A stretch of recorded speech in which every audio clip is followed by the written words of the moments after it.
Harga emas jatuh dari RM764 turun kepada RM675. Soalan dia, rugi ke atau peluang? Jangan lupa follow dan save video ni untuk rujukan akan datang.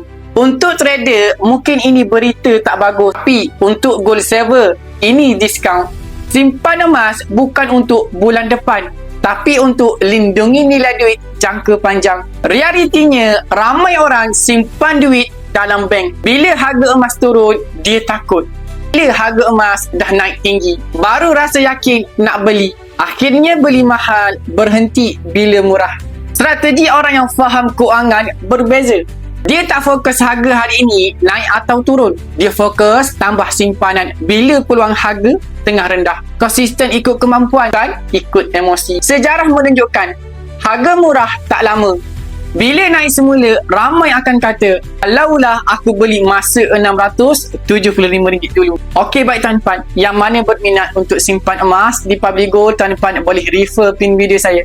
Saya akan bantu anda sebaik mungkin. Perkongsian santai, tapi sampai jumpa anda di video seterusnya.